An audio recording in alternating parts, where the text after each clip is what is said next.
That's why I need to back to the school. Do they explain?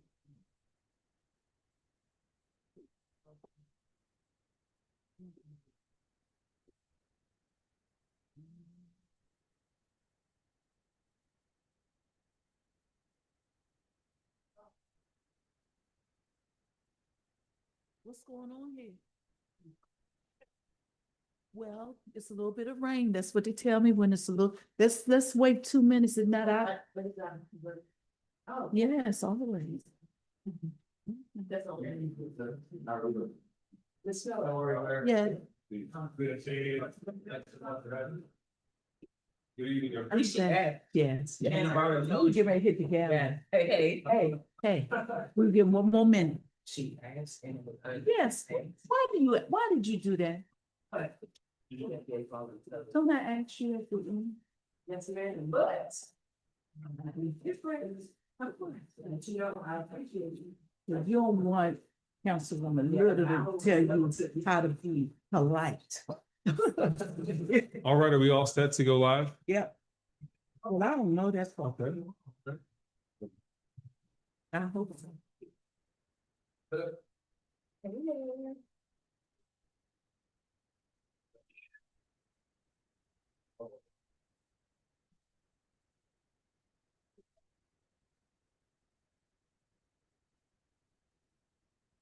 Ladies and gentlemen, welcome to the September 17th, 2025 meeting of the Mayor and Town Council of the Town of Forest Heights, Maryland.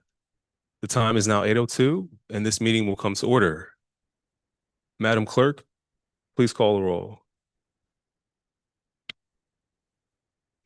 Councilwoman Hines. Councilmember Kennedy. Councilmember Brownson. Here. Councilmember Little. Present. Councilmember McDonald. Here. Council President Noble. Here. Mayor Lilly. Present. Mr. Mayor, we have a quorum. Thank you, Madam Clerk. Next, we will have a moment of silence, please.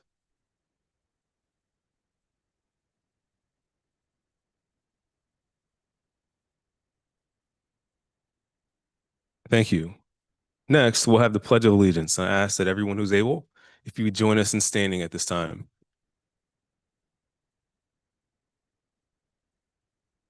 I pledge allegiance to the flag of the United States of America and to the republic for which it stands, one nation, under God, indivisible, with liberty or justice for all.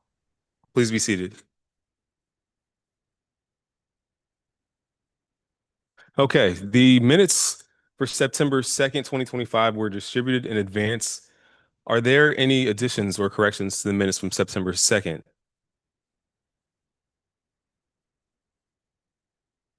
All right, hearing none, the minutes are accepted as presented. Next, we'll move into approval of the main agenda. Are there any motions to add or change items on the agenda tonight? Was there a request for a closed session this evening? All right, I move that we adopt or amend tonight's agenda, adding a closed session to the end after legislation. Is there a second? Second.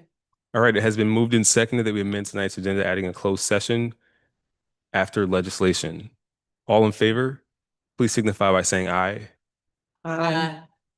Are there any opposed? All right, hearing none, the ayes have it. The amendment is accepted. I move that we adopt tonight's main agenda as amended. I second.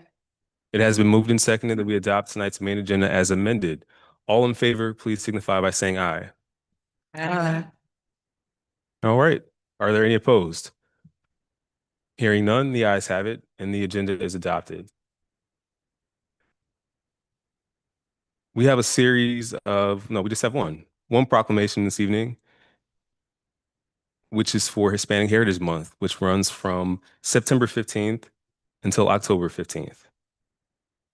This proclamation states, whereas Hispanic Heritage Month is an annual time of celebration that honors the heritage, history, and diversity of the Latino community, as well as the contributions of the ancestors of American citizens who came from Mexico, Spain, the Caribbean, and South and Central America. And whereas a celebration that began as a one-week commemoration upon its initial introduction by Congressman George E. Brown in June 1968 has since expanded to a full 30-day celebration established during the administration of President Ronald Reagan.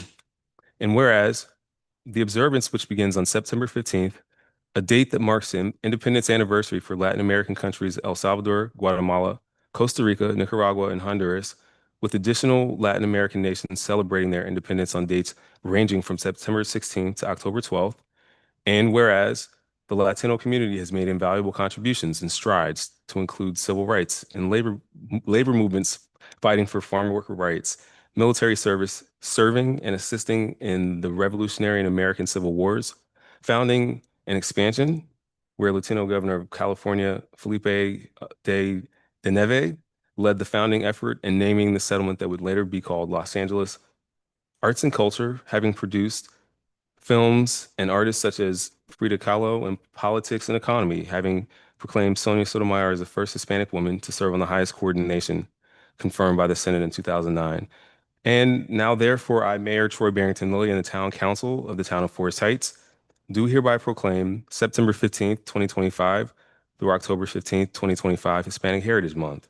Upon doing so, we encourage residents to acknowledge and show gratitude to one another, your neighbors, business owners, and all of those in the Latino community who contribute toward the evolution, diversity, and progression of our community. For this day, September 15th, 2025. Is there a motion to adopt this proclamation? I make a motion to adopt this proclamation. Is there a second? Second. Second. It has been moved and seconded that we adopt the Hispanic Heritage Month proclamation. All in favor, please signify by saying aye. Aye. Are there any opposed? All right, hearing none, the ayes have it, and this proclamation is adopted.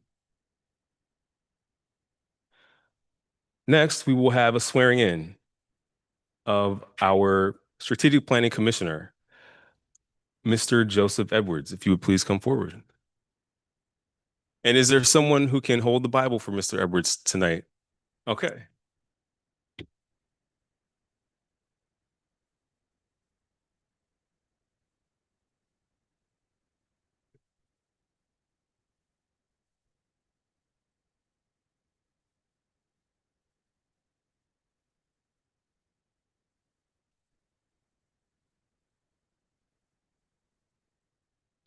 So we're swearing in our first strategic planning commissioner because in Foresights, we are looking to lay out a vision for what we'd like to accomplish in the town with the leadership of our council, but also the input and guidance from our residents. And so Mr. Joseph Edwards is one of the first members to be added to this group, of which we'll be adding several others from the community.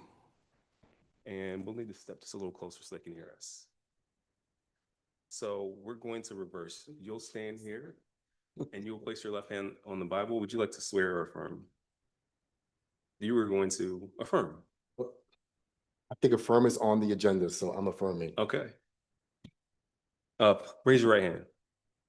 I state your name, I, Joseph Edwards, do affirm that I will support the Constitution of the United States do affirm that I will support the Constitution of the United States and that I will be faithful and bear true allegiance to the state of Maryland and that I will be faithful and bear true allegiance to the state of Maryland and support the Constitution and laws thereof, and support the Constitution and the laws thereof, and that I will, and that I will, to the best of my skill and judgment, to the best of my skill and judgment, diligently and faithfully, diligently and faithfully, without partiality or prejudice, without partiality or prejudice, execute the office of execute the office of Strategic Planning Commissioner Strategic Planning Commissioner in the town of Forest Heights, in the town of Forest Heights, according to the Constitution and laws of this state. according to the Constitution and the laws of this state. Congratulations. Thanks, Mayor. Thank you. Thank you. You're gonna take a photograph, Lisa?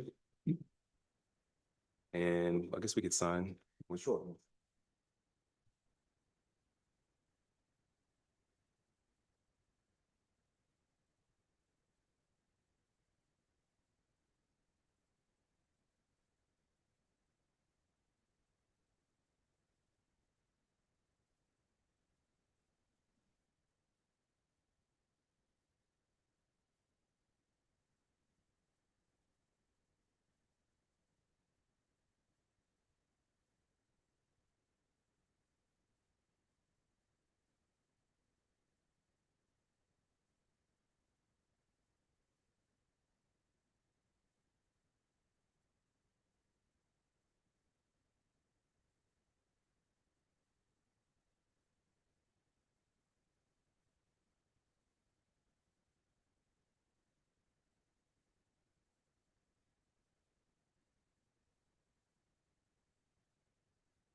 All right, do we have the Prince George's Planning Department online?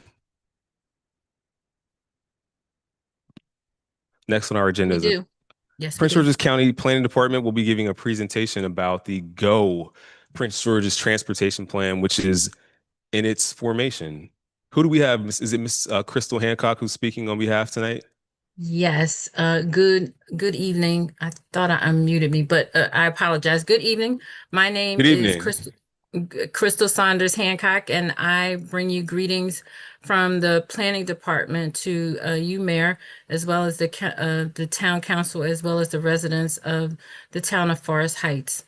In this role, I currently serve as team lead for the long range planning section, as well as the project facilitator, excuse me, for the Go Prince George's Master Plan of Transportation project.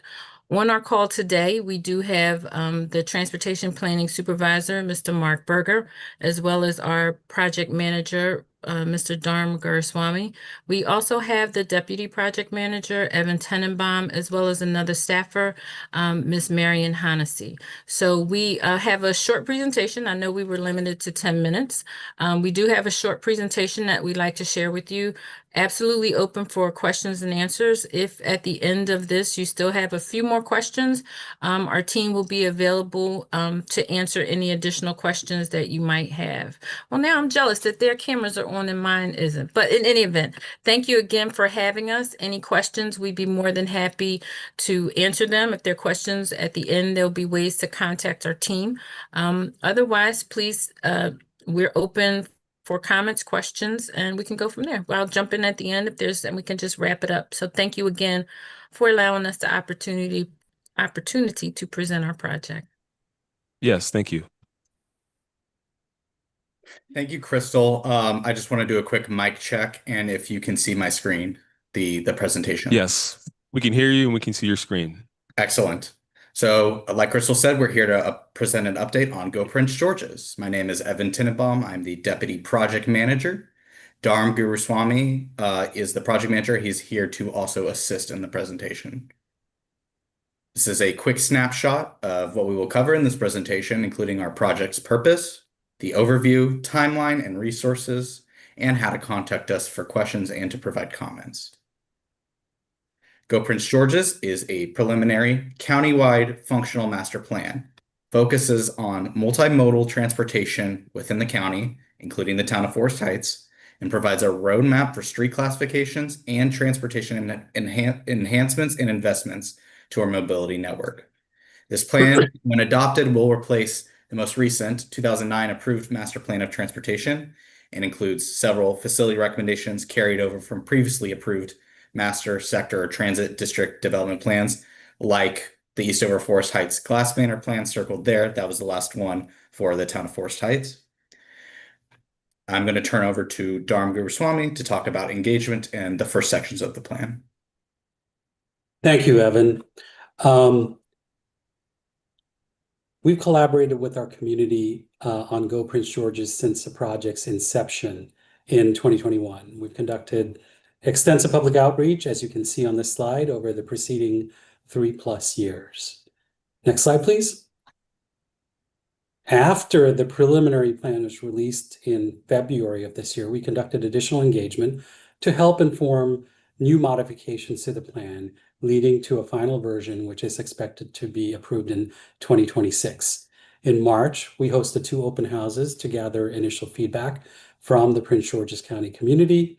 And during the calendar year, we've spoken directly about our plan with county council members and plan to continue discussions with our local municipalities, including the town of Forest Heights, community groups, and other advisory groups into the fall.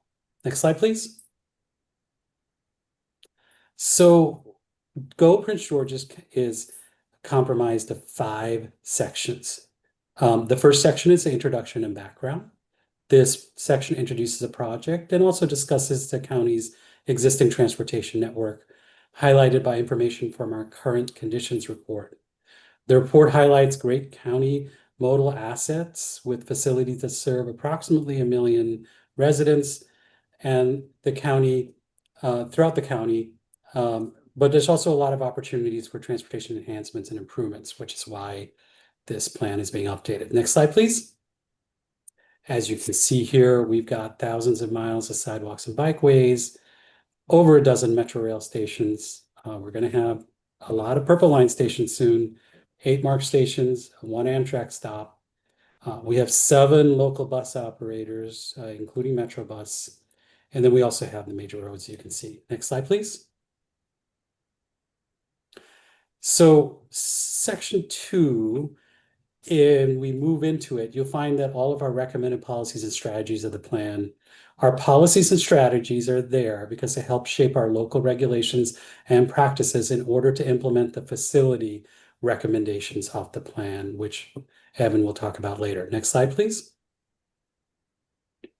So previous plans have really focused on the roadway system and how to improve it. This plan is different because it focuses more on a reassessment of the road network to ensure balance between multimodal transportation and multimodal level of service standards to include pedestrian and bicycle improvements and enhancement of transit.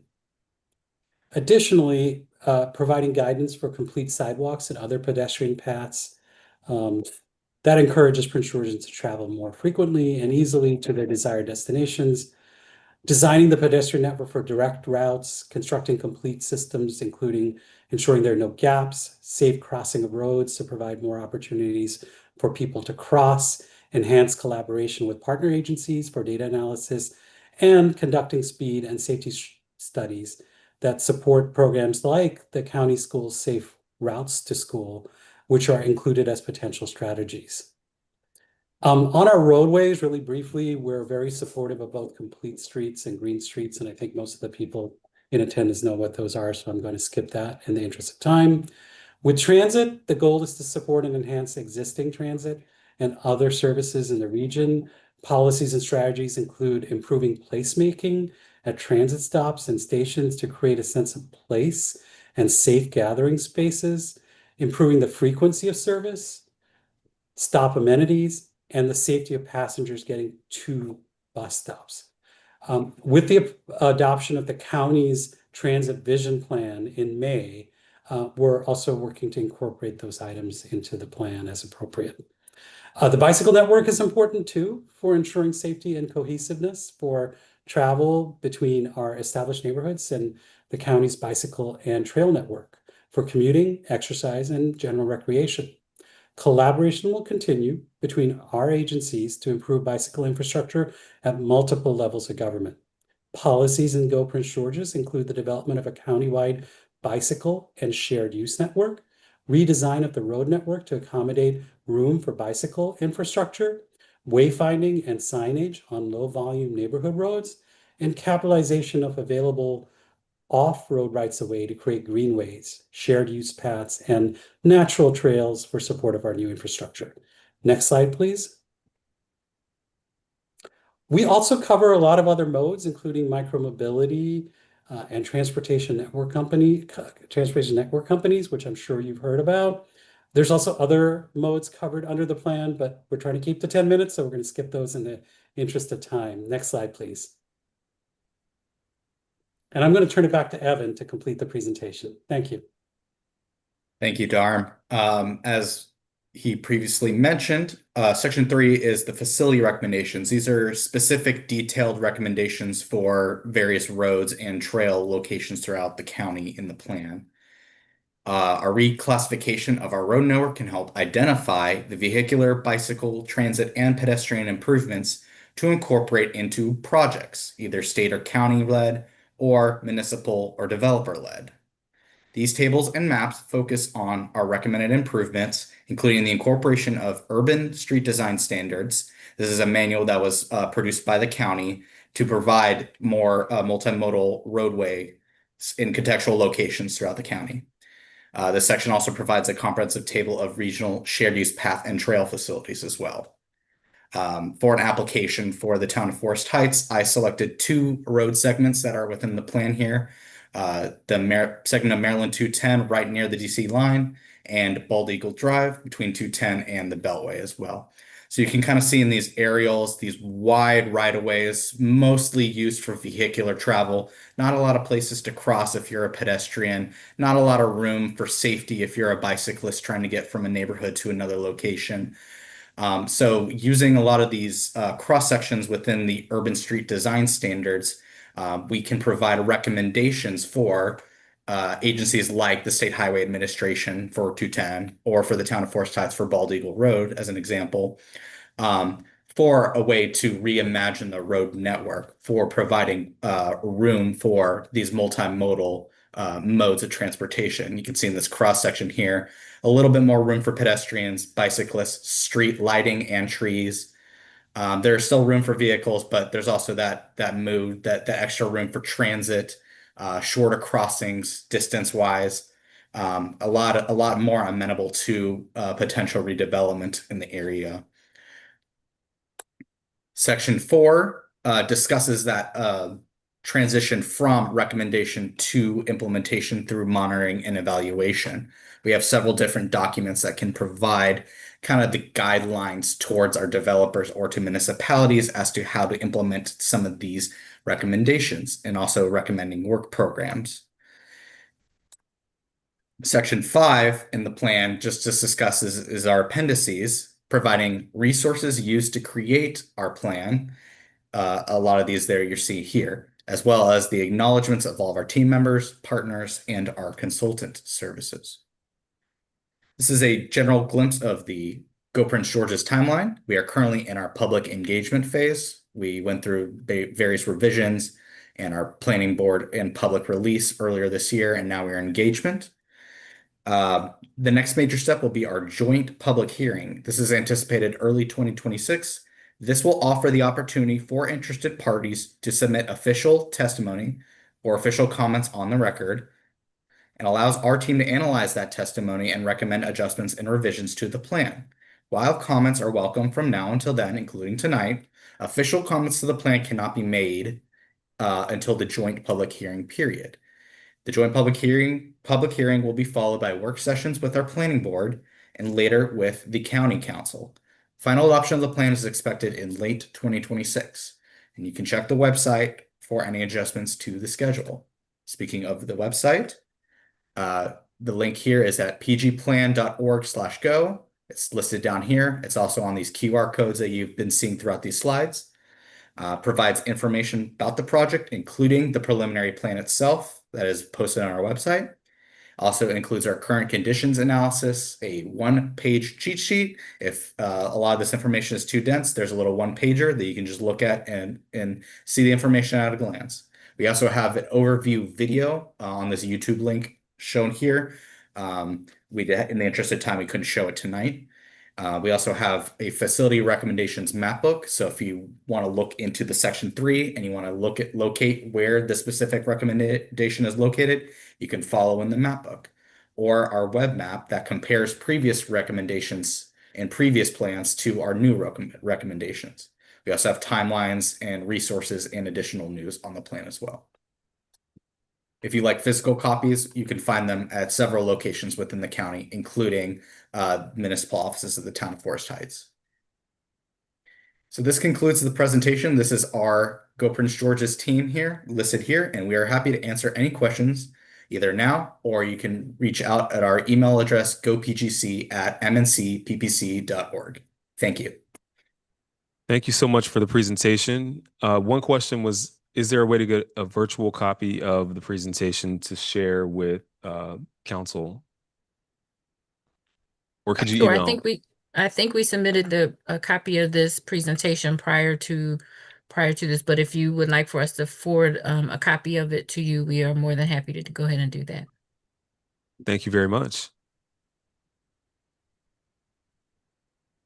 Were there any questions, or would you like to email them or reach out further if questions arise, council members?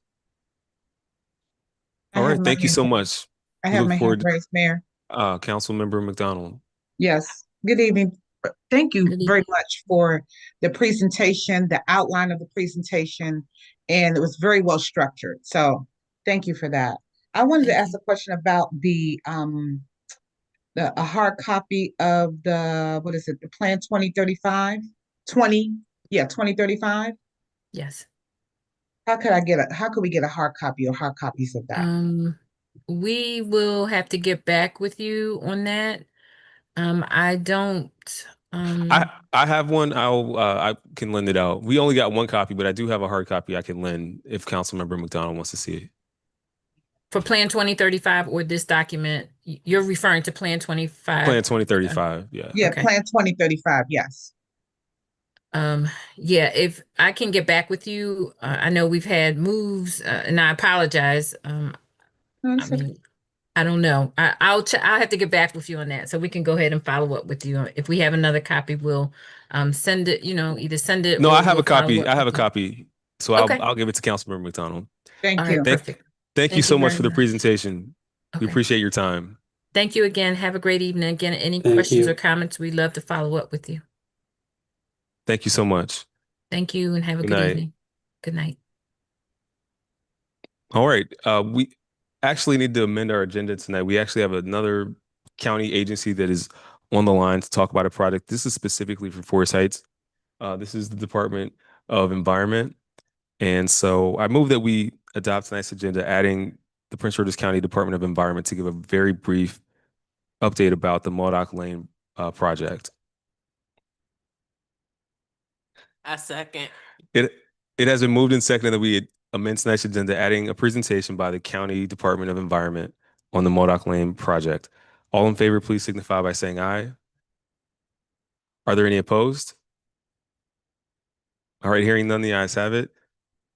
The agenda is amended, and now we'll have the presentation by the Department of Environment. Good evening, Mayor and Town Council members. Thank you so much for accommodating us on your meeting this evening. My name is Dawn Hawkins Nixon, and I'm the Associate Director for the Sustainability Division of Prince George's County Department of the Environment. I'm joined by my team member and deputy, Mary Abe, who is our landscape architect, as well as our project manager for the proposed Modoc Lane Park project. So a little bit of background on this project. The Chesapeake Bay Trust recently awarded the county a grant to plant over 2,000 trees across the county to improve our urban tree canopy and to also help the state meet their goal of planting 5 million, is it 5 million, Mary? 5 million trees across the state for purposes of environmental health. As you can imagine, the trees reduce stormwater runoff, they cool urbanized areas, they provide many other health benefits. And in light of the fact that our team had done a tree planting project in the town of Forest Heights in 2024, we thought that this recent grant would provide us an opportunity to even build upon the work that we did in 2024, specifically at the Modoc Lane Park. So we are intending, with your support, to move forward with a planting of shrubs and trees along the border, the frontage of the park. Of course, you know, for the appeal of it, but also for the very many health benefits, environmental health benefits that it offers. So I'd like to turn the project or the description of the project details over to Mary Abe, who will share a little bit more information about that project, what it looks like, and the like. Thank you. Mary? Good evening, Council and Mayor. Thank you again for having us. Basically, I'm going to share my screen right now. Let me get it into presentation mode.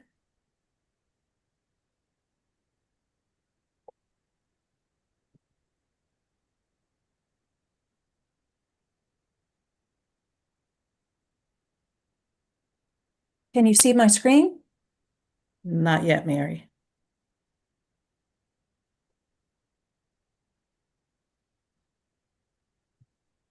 Nate, if you can hear me, there may be a request to share on that's going to the host. Okay. Or Dawn, do you want to share and then I can speak to it? Maybe that would work better. Okay. I don't know if I have the access either, but let's see if I do. Hold on. One moment. I apologize for that delay here.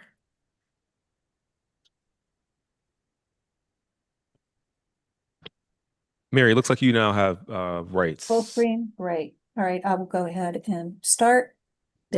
We can see that. Very good. Great, thank you. Well, I'll jump right into it. I guess it was back in 2022 where the county got a grant from CBT and we planted on, I guess, almost 1,400 trees in the town of Forest Heights, of which some of those trees were planted in Modoc Park, trying to create kind of a sense of space. 2 years later, we're coming back to you with the thought that we would like to do underplanting, at least by the road of the street, to try to provide a kind of complete the idea of an enclosed park. There would be lawn in the middle, but this is really about, if you were to go out to Modoc Park now, there's a lot of lawn underneath the trees, which is difficult to maintain. And this is about removing the lawn and replacing it with native understory. Additionally, the county, I guess it was this past year, actually did award the town of Forest Heights a stewardship grant to do conservation, landscaping, and stewardship with the community. So I actually think that this project will serve that project as well when the town starts to work towards that goal of rolling that particular grant out that it got from the county. So essentially what this is not the entire area of Modoc Park, but this is basically the first 20 feet off the road. These are the types of plants. This is really about the county celebrating fall. These are a lot of plants that would do well in the fall, deer-proof, and to reduce maintenance. So this is the plan. This is Modoc Park. This is the existing circle. These circles over here kind of represents what's here. And this planting in here is what we're proposing, where we would basically take up the lawn and try to create an open lawn area. You'll still have the lawn under here where those trees are, but in this case, it would really be enclosing the park. The code basically, just to make it simple for this presentation, these are the particular types of plants that would go in these locations. Ferns, assorted perennials, low-growth sumac, and what's called a Shenandoah switchgrass.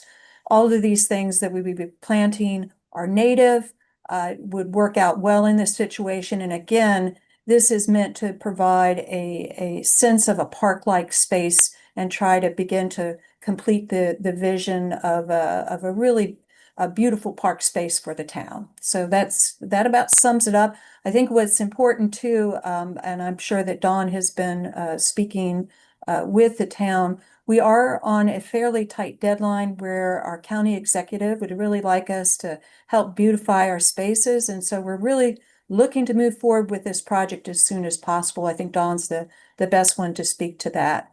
And with that, I will turn it over for any questions.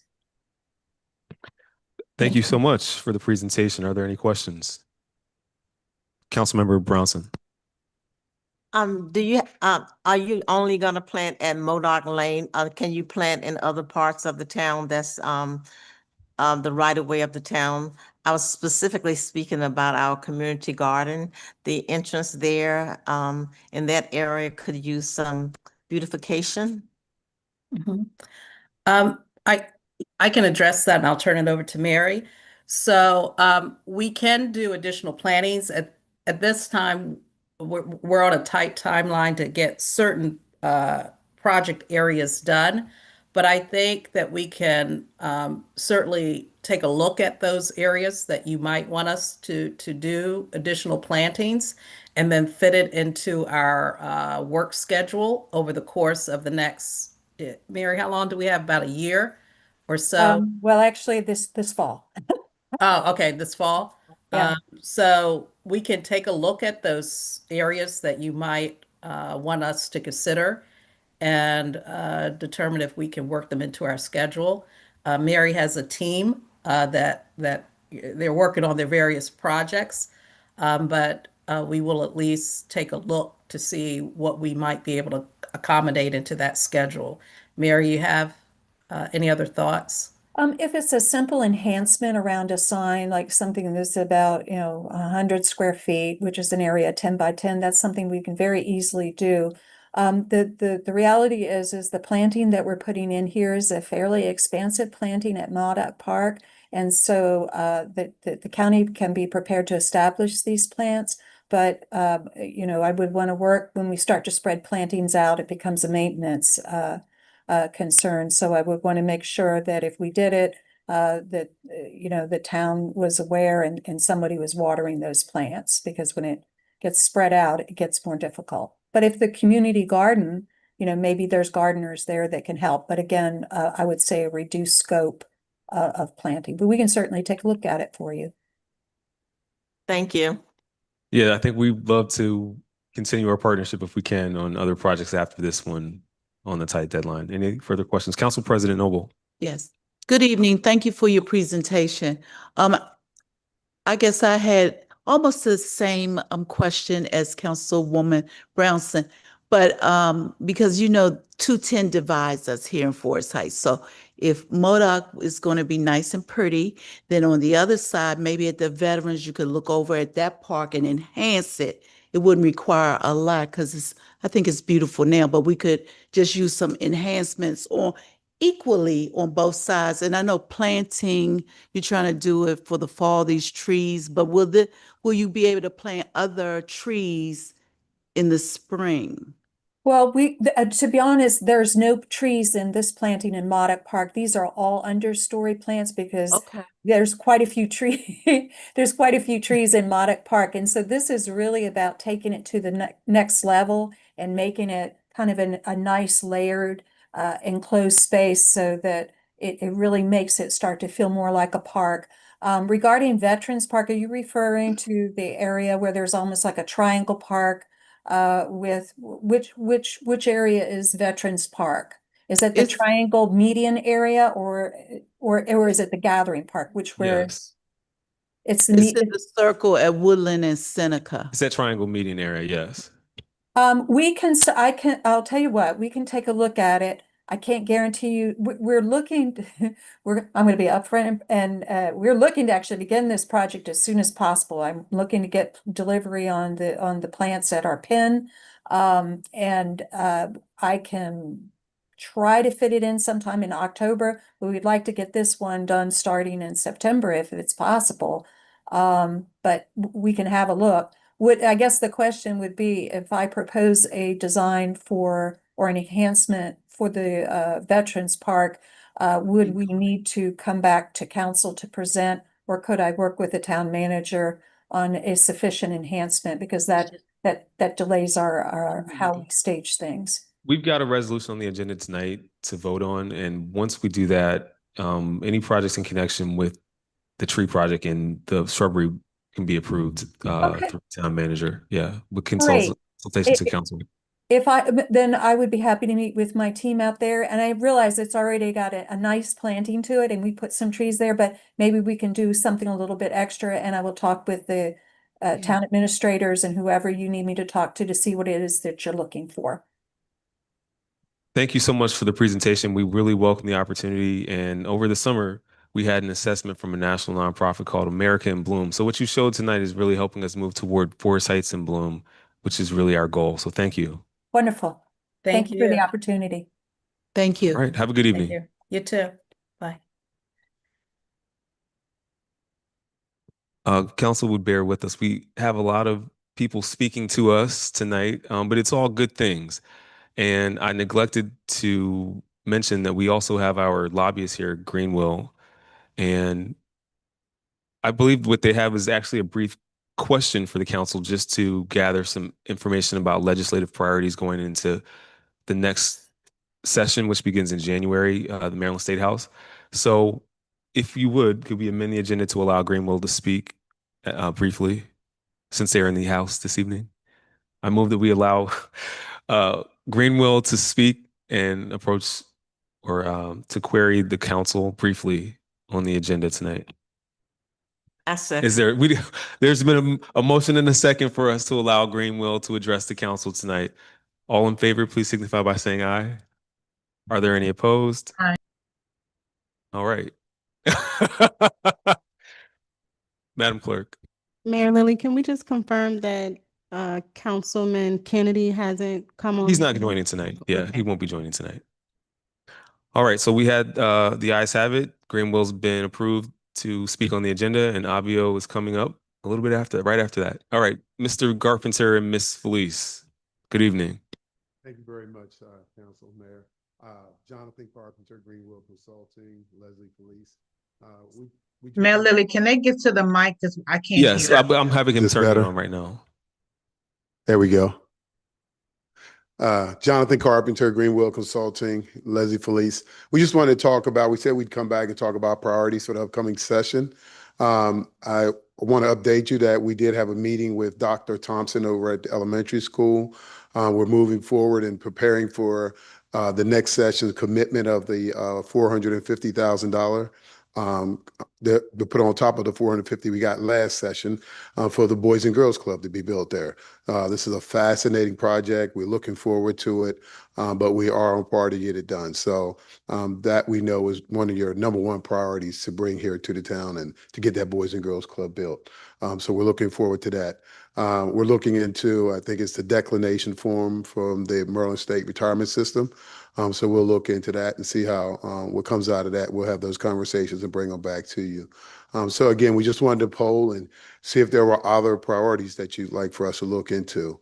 On top of that, I quickly want to say, Leslie's been sending out a slew of emails. I hope you've been receiving them and seeing them. Again, that's an effort to keep you apprised of what's going on at the county level, especially with things like the data centers, et cetera. That's a major, major thing. And again, I always encourage you to read those emails and stay up on what's being provided. So with that said, Leslie, if you have anything you want to add or. Good evening. Just based on the conversation I heard today, it sounds like you have a few green space projects that you're looking at. I did send an email out today regarding Department of Natural Resources. They do have a grant. It's called the Green Space Equity Program, and they typically award projects for trail restoration, playgrounds, and like I mentioned, green spaces, open spaces. So if you are interested in that, they currently have an application open to support appraisals because you will need that once the actual program opens. That will close October 8th. So if you need funding for that, we can assist you with sorting that out. Add that to the list. Okay. Trail restoration. Yeah, you were at the ribbon cutting. The trail bridge is great, but we'd love to have some continuation of that, especially going north towards Eastover. Council President Noble. No need to repeat. The only question I had, because that is federal land back there, so would it be Not all of it. Not all of it? Once you cross the bridge going north, that's county up all the way back behind the tennis courts and behind Forsyth. I just don't want any confusion when we get ready to get the money, okay? Would you need funding for the appraisal? Yes, Yes. we need money for Okay. everything. Thank Okay, you. so we do have a few weeks. I'll make sure to reach out to you, Mayor, so we can get a meeting scheduled. And so if it's county land, the appraisal can happen. Do they have to do the work first, or can it be done on behalf of the town, or is there another piece of coordination that's needed for that? So the town doesn't own any of it. I just want to. No, it's solely in the county's purview. Typically, you would need some sort of partnership in place with the county. I don't know if there's anything you want to. I think we can reach out to Chairman Barnes and some others. Yes, and see yeah. what's needed to make that happen. Thank you. So we'll have a conversation with them. Thank you. All right. Well, we thank you all for being here this evening and for coming to query the council. We'll be speaking with you soon and look forward to those opportunities. Thank you so much. Thank you. Thank you. All right. We've reached a point in our agenda where we're going to have a public hearing. And this is for emergency ordinance number 02-25. This is an emergency ordinance of the mayor and council of the town of Forsyth Heights, Maryland, amending and revising Article 15, parking and traffic of the town ordinance code to add section 15.6.2, stop sign monitoring systems, authorizing the use of stop sign cameras in town, amending section 15.13, penalties, remedies, and fees to change or establish certain fines or fees, and generally relating to automated traffic enforcement systems.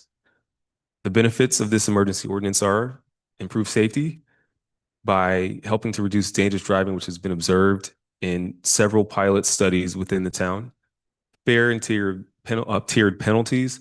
It has graduated speeding fines depending on it has fines that are appropriate based on the type of violation that occurs. It follows state law and requires a county approval after this. And it allows streamlined enforcement. It enhances our police department and other public safety initiatives by adding monitoring at strategic places in town to help with pedestrian safety. As part of this emergency ordinance, we have Mr. Rob Carl, who works with Avio, which is a vendor that was approved to operate and to erect stop sign monitoring systems within Prince George's County. So at this time, I'm going to have him come forward just to give a brief overview of the work that's been done and the process ahead. Mr. Carl. How are y'all doing tonight, Mayor, council members? Thank you for your time. Good to see you. You could unmute to that mic till it's green. It's green. Very good. I just need to talk into it. Yes. All right, I'll just be louder. Okay. All right. I'm going to share my screen here. I'm going to try to just give a general overview, a little bit about the background of who we are. I think it's important for the community to always understand kind of, who the town is, going to potentially be in business with, and then share just, I think, some of the information about just how bad the stop sign epidemic really is and how bad it's gotten across the entire country, but some of the results we've seen locally around PG County. We're also having discussions with Baltimore, Tacoma Park. So, and there's also other states that are starting to really catch on to the idea that this is something that we need to take aggressive action to remedy. Now my glasses just broke, so let me see if I can hold them on here, and they look crooked. They are.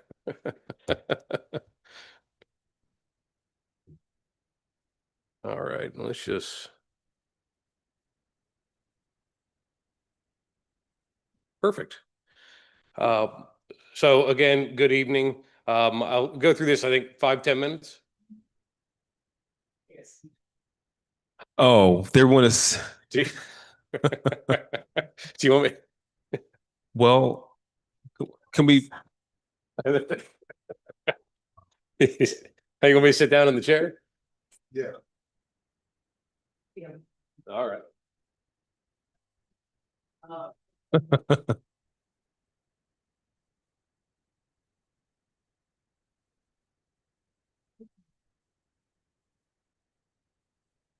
This falls down, I apologize. That's good. We're good to go. Thank you for accommodating. Absolutely. All right.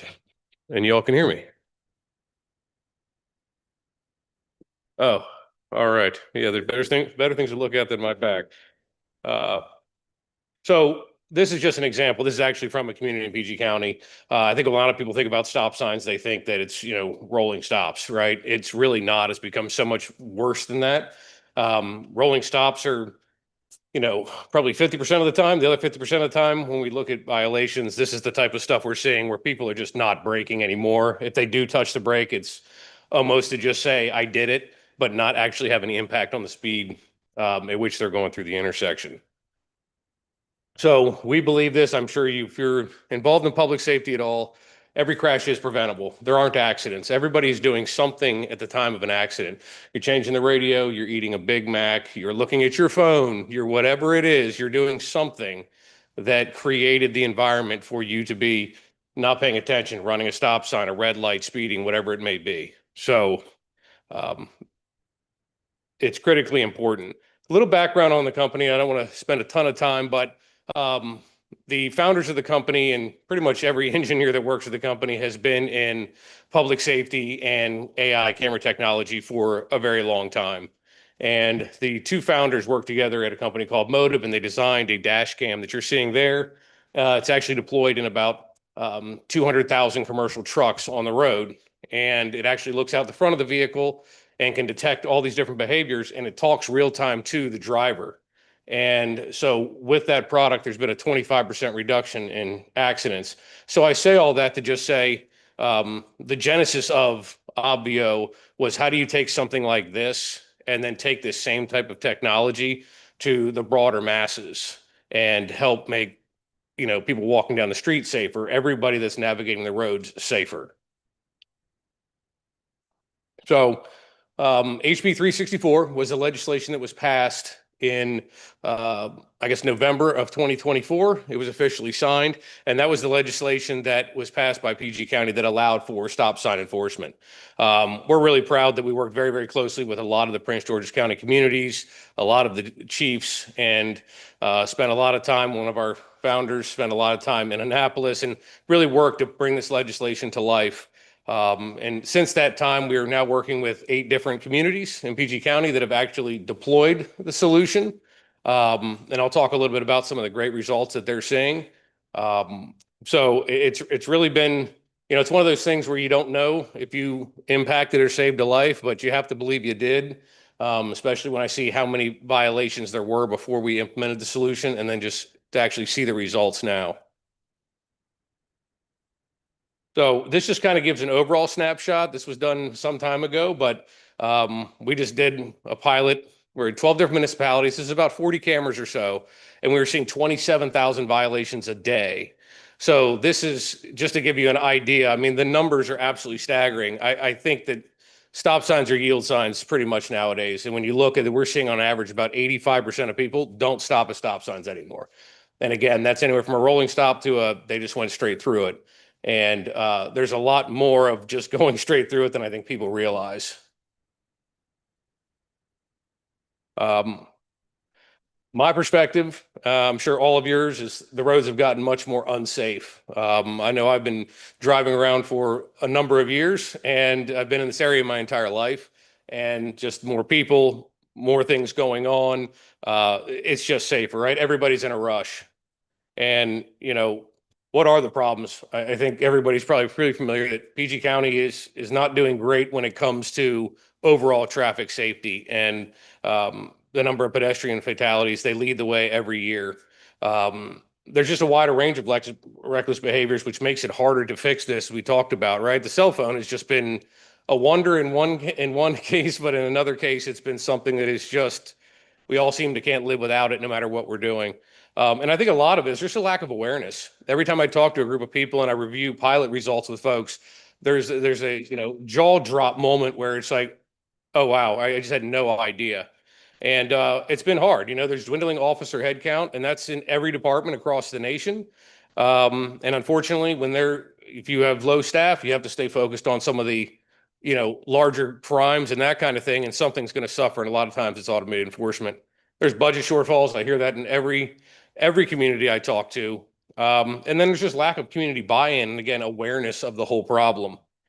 So we created a program called Let's Drive Safer, and it's really about educating more than, there's an enforcement arm, certainly, right? But we have to educate people, make them aware of it. So we don't want to be somebody that just drops a camera there and walks away. We want to stay engaged with the community, we want to be a part of the community, right? How do we educate? How do we get everybody to collectively buy in that there is a problem and change the mentality, the mindset around safe driving? It's critically important to fix this. And again, it's using advanced tech. It's putting cameras in strategic places. But again, so much of it is community buy-in. One of the other things we really stress is we don't want this to be a gotcha, right? A lot of the other devices, they're hidden. Try to find a bush to stick them in, right? So nobody sees them. We don't do that, right? We want them to be out in front. So we wrap them. We can certainly, it's something we look forward to chatting with you all about and putting a design on all of these. So we want people to see them. We want to correct the behavior. This isn't a cash grab. This really is, how do we make the community safer? It's all solar powered, which is great. So from an environmental standpoint, you don't have to worry about power. And from installation, it makes it much easier and more timely, not having to run power. The building awareness part is huge. We have an online portal where folks can go and actually look. We have done pilots here, and I'm going to go over those results here in just a second. But this allows the community to actually see that, this stuff's actually happening, right? The more transparent you can be, the better. Also, in the event that someone does get a citation, when they go online, they can actually see their violation. They can watch their clip of them violating the stop sign, which is always the big, oh, I didn't stop, right? So we hear that all the time. I know I stopped. Oh, all right, I didn't stop, right? So, and in that moment is a lot of awareness, and we see the behavior change. And then ultimately, it's giving back to the community, right? There's opportunity to do more public safety work, right? Whether it's painting murals on the ground. Colmar just did an interesting thing where that camera you just saw, they just painted a beautiful mural on the road right beyond that. It looks absolutely amazing, right? So it's really cool. And that's the kind of stuff that you can do and, again, make the community safer and more beautiful. So this is just kind of, is more broadly talking to you, every quarter we come in and do a presentation like this, and we will go over all the numbers and everything with you. So again, transparency is us being transparent with you all as well, and transparent with the community, because we ultimately want to see results. Let me jump ahead here a little bit. So your data. So we did 12 different locations. I would say the 12th location was kind of unique because people were the one we discussed where they're kind of just turning before they even get to the stop sign. So, but there was, 2,800 violations every day at effectively 11 intersections, if you will, because there were only 7 at the one. So, and 75% of all vehicles are not stopping. So the numbers are always much higher than people realize. And, when you take 2,700 and the 27,000 across the 12 different municipalities, you guys are right there, right? And kind of where everybody else is. And that's what's always amazing about it. And all this information is available on the portal that you all can actually go look at. There's sample videos that you can review. For sake of time, I won't go through necessarily every one of these, but here's Indian Head Service Road at Talbert. There were 772 violations at this particular stop sign every day. So the numbers are absolutely staggering. Here's 556 at Woodland and Seneca. What's that? Oh, all right. Here's Seneca Mohican, 389 violations. Here's southbound now on Seneca Drive Mohican. So again, we can keep going through. It's incredible. So our goal is to educate, stay involved with the community, really get them to understand that it is a big problem. And then, help to fix it. We'd love to see this all go down to zero, right? So that's our goal. I don't think I'm at 10 minutes or so, right? If I run up my time. All right, well then I'll stop and answer any questions. Thank you, sir. So first I'll open it up to questions from council. Councilmember Brownson. So I know in the town, the stop signs are not necessarily very visible. And there's a complaint about one stop sign at Sachem and Seneca, where it's the stop, you got the stop, and then it says no right turns going up to 210. So one of the ladies was saying that's not a stop, no right turn, because if you stop and go up to 210, it's a U-turn. So they said the sign is basically, they feel that the sign is incorrect. So my question is, do you do evaluation of the stop signs to make sure that they're clear and they can be seen before? And I don't know, is that the town's responsibility, or do you? I mean, certainly any place that we would put a camera, we want to make sure that it's visible. And so a lot of times that is working with the public works of the individual town. If a tree needs to be trimmed back, that type of thing. We also understand that sometimes when you pull up to a particular stop sign, there has to be some latitude because it's the whole thing. When there's a stop sign or a white line on the right, you have to stop there, right? But we also know that the people pull up and it's okay, they go to a certain point to see around bushes, that type of thing. So we understand some of those things happen. So we certainly work wherever there is a camera to make sure that the stop sign is viewable, right? And we again understand that sometimes you have to have some latitude. The idea is to stop, right? So we want to get people in the idea of wherever the stop sign and stop there, then proceed forward to then see where you need to go to make the turn. Okay, so my other comment about that is right there at Seneca and Mohican, the stop sign is here. The white line is here. So people stop back here, then they zoom past the stop sign. So it seems as though they ran the stop sign. Right. Because by the time they stop back here, the stop sign is up here. Yeah. So when they take off, they ran the stop sign. Right. And we're looking at, we can adjust kind of the viewing area on the ground, but just the general rule is where the stop sign is, if they stop there, then they've stopped, right? And technically they're banging the law. So regardless of, if they stop where the stop sign is, then what happens after that is fine. So it's just, so the technology is smart in the sense that we're not, we understand that there's different circumstances and that kind of thing, but at the end of the day, if there's a stop sign, you stop there, you're good to go. No, my question is the stop sign is here and you stopping back here. That's the problem. So by the time you get to the stop sign, you're actually accelerating.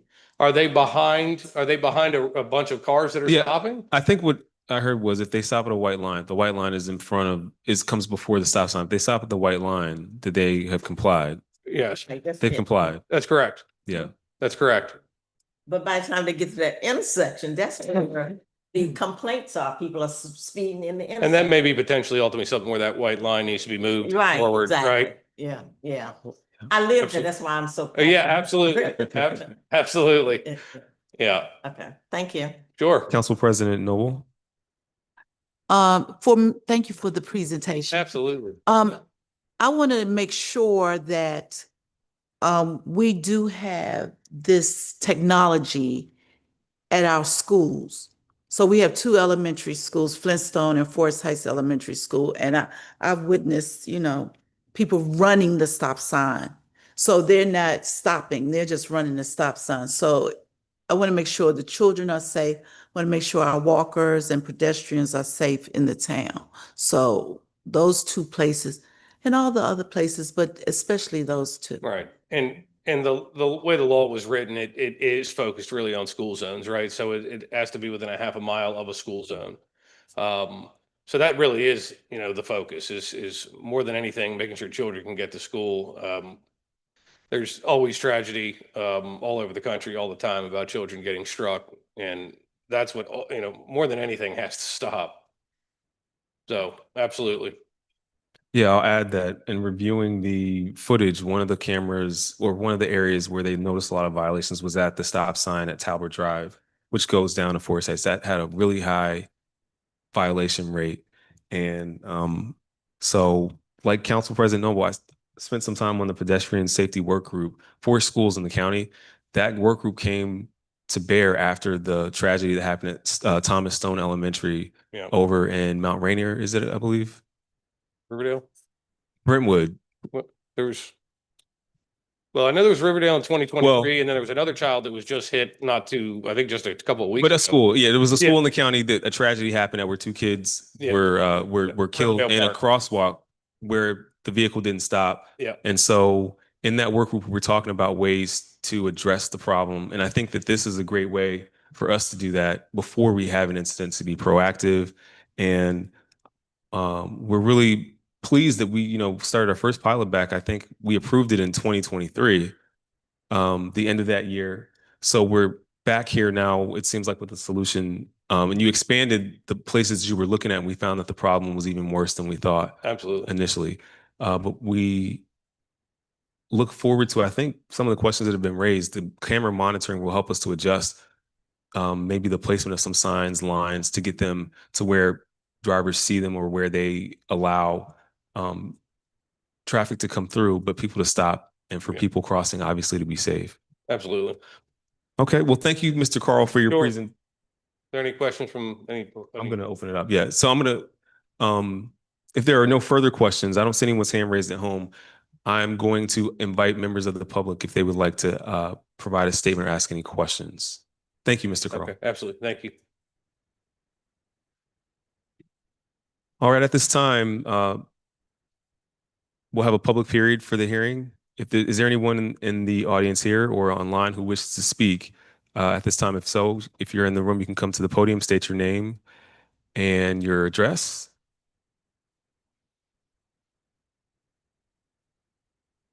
Now, are you going to come speak? Mr. Edwards? Yes. Or if you have a question. Yes. Yes, please. Hi, everyone. I'm Joseph Edwards. Do I give my address, my full address? Well, if you want to say your street name or something, Seneca Drive, Ward 3, represent. Okay, so I think you referenced it, Mayor. Like the issue with the white line, I fully understand. Just one moment too. I also need to just lay out one rule that we have with public period, which is you have 2 minutes to either provide a comment or ask a question. I just want to make sure I'm fair to everyone. I will abide by Robert's Rules of Order. Because the white line represents a place where pedestrians can cross. So it is imperative that we stop at the white line, but it's also important that we don't run the stop sign, so that the distance between them, something needs to happen, because your point is well taken. But I think you addressed it in your comments, Mayor. So that's why I didn't need to speak, but I yield. Thank you, sir. Point well taken. I see we have someone online who wishes to speak during public period. If you could come off of mute and state your name and your street. Hi, can you hear me? Yes, we can. Okay, perfect. Hi, my name's Willow Collins. I live off of South Huron. And I just had a couple of questions regarding I guess, the Greenwell Consulting, as well as the communal planting for Modoc Lane. Sure. Well, let me interrupt very quickly. So the part of the hearing that we're in now is specifically for the emergency ordinance related to the stop sign monitoring. We will have a general public period for comments on any town matters in just a moment. So if your comments are general, if you could bear with us just a little longer, we'll get to that point. All right, Thank yep, you. can do. Thank you. Thank you. Is there anyone else online who wishes to provide comment or ask a question related to emergency ordinance number 02-25? Okay. Hearing none, the public period for this public hearing is now closed. And with the council's approval, I move that we move emergency ordinance number 02-25 into the legislation for vote tonight. A second. All right, it has been moved and seconded that we amend tonight's agenda, moving ordinance number 02-25 under legislation for action. All in favor, please signify by saying aye. Or actually, let me withdraw. Is there discussion? Council member Brownson. Is that I don't see it on here, time period for public area.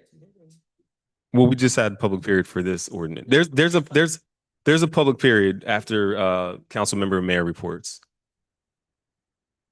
Oh, I see. Yeah, public period. Okay, thank you. You're welcome. Is there any other further discussion on the motion to move emergency ordinance 02-25 into legislation? Okay. Hearing none. That was the timer for 2 minutes. Hearing none. All in favor, please signify by saying aye. Are there any opposed? Okay, hearing none. The ayes have it, and the agenda has been amended. We will have this under legislation tonight. Thank you, everyone, for your comments and questions. Thank you, Mr. Carl. Next, we'll go into council member and mayor reports, and we'll begin with Ward 1 with Council Member McDonald. Good evening. I have nothing to report. Thank you. Thank you, Council Member. Next, we'll go to Council Member Little, also Ward 1. Good evening, and I also do not have anything to report. Oh, yes, sorry. I would like to invite everyone in the town to our crochet and card night this Friday evening, happening right here at the town hall, starting at 6:30. Come out, have a great time playing cards and learning how to crochet or working on projects that you already have established or working on. Anything else? That'll be all. Thank you. Thank you, Councilmember Little. Next, we'll go to Ward 2, Councilmember Brownson. Thank you. Good evening, everyone. The only thing I have is about the community garden. We're getting ready to close out the garden for the spring, and getting ready to clean up the beds for our fall, winter. So there are no more beds available to be rented this season. So therefore, you can take the sign down from the electronic board. We are closing out the garden for the season. Nothing is available, no. So thank you. That's all I have to say. Thank you, Councilmember Brownson. Next, we'll go to Councilmember Kennedy's not here, so we'll go to Ward 3. We'll go to Councilmember Hines from Ward 3. Good evening. I just wanted to make a comment that Ward 3 was going to have a community walk. We didn't have it, but we will get one rescheduled real soon. Also, I wanted to let everyone know that the Harvest and the Haunted House is going to be getting, review. I mean, it's getting ready to happen, so get ready. And yep, they're in the plannings now, and so yeah, thank you for that. Others. Yeah, it's October 25th. Do we know what the times are? We do not know the times at this time. Definitely, okay, all right. Nothing definite yet. More information, yes, thank you. Thank you. And I just wanted to say, listen, flu season is approaching. Please, if everyone can, just, be aware of that and stay abreast it with your doctors and everything. Yeah, thank you. Thank you, Councilmember Hines. Next, we'll go to Council President Noble, also Ward 3. Good evening. I think we had a lot of information tonight, good information. We're going to move an emergency ordinance for the safety of our community, and I think that's a positive step tonight. And on that note, I really don't have anything but come out and play cards on Friday night. And we're playing spades, bid whist, and 21. And we have continued walking on Tuesdays and Thursdays. So we haven't stopped. So Tuesdays, 8 o'clock, Thursdays, 8 o'clock, we're walking. So we welcome any public works director, any police, anyone else who would like to join us. Council members, hey, Greenville, if you like. Okay, thank you. Oh, can we send a text alert for that? Because I would come. You need to be notified. I forgot. Yeah. We should see if we can get that added. Text alert. Yeah. So we walk maybe 30 minutes to an hour. It just depends on what we're talking about or who's on the lead. Very nice. Thanks for the updates, council members and our various wards. Here's my mayor's report for September 17th, 2025. First up, we can get the screen to move to the next page. Okay, there we go. Police chief interviews are underway. As residents may know, the mayor and council did our first round of interviewing candidates for the police chief role. We're going to schedule a second round for the most promising candidates that we identified in the coming weeks. And so after that process, we hope that we will find our new chief and bring some legislation to appoint them in the very near future. I also was able to have a meeting recently exploring mentoring opportunities for young men with the Prince George's chapter of 100 Black Men.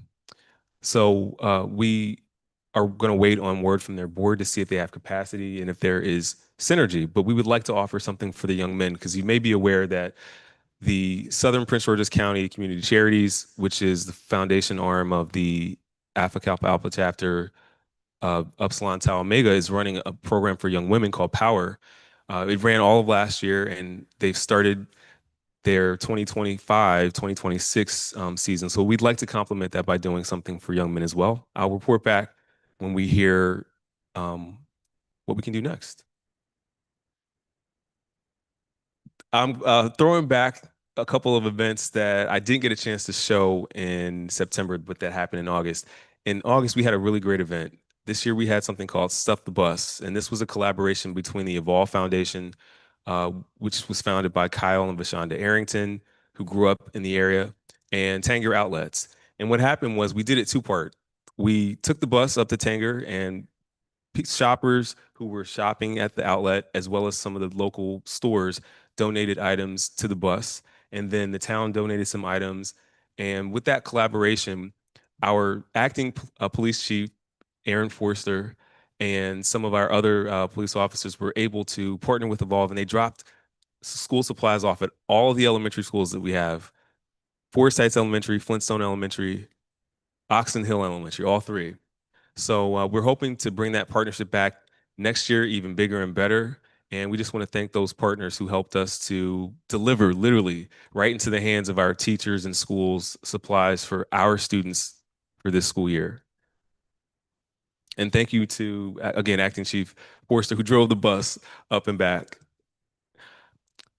I was able to participate in the Veterans Commission's first seminar. They held one on Monday, September the 8th, and it was specifically focused on seniors and surviving spouses of veterans, how they can deal with healthcare, compensation benefits, and other things that senior veterans would need to take part of. And we had Mr. Dr. Dula, who is from the Office of Veteran Affairs from Prince George's County.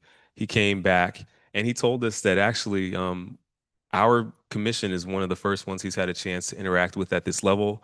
So they're hoping to bring more resources, do more information sharing with us so we can really start to build up capacity and serve those folks who have served our country in Forest Heights.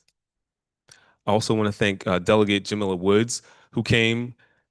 I want to thank Veterans Commissioner Erica Sanders, who actually spearheaded that event. As soon as getting sworn in, and actually some time before, she and Mr. Lindell Murphy created that partnership, reached out directly to Dr. Dula, and we appreciate them for moving quickly to action after being sworn in.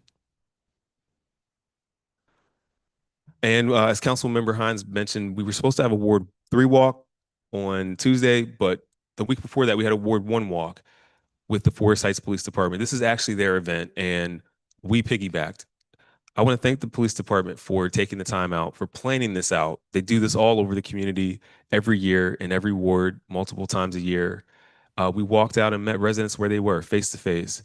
And it's a great opportunity to hear concerns directly, but to put a face with the name and to build connection. The way that we're able to serve and understand what issues we face is by talking to the folks who experience it firsthand, and that's you. That's our residents. So again, thank you to Acting Chief Forster. Our former chief and now Lieutenant Anthony Reese was there, as well as many of our other officers.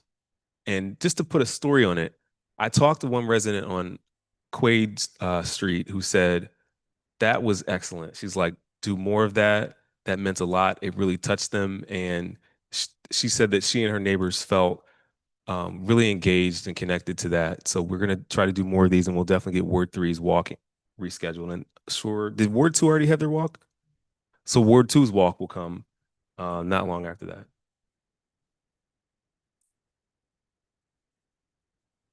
Yeah. Now, advocating on behalf of Forest Heights, I got a chance to do that a couple times since the last meeting.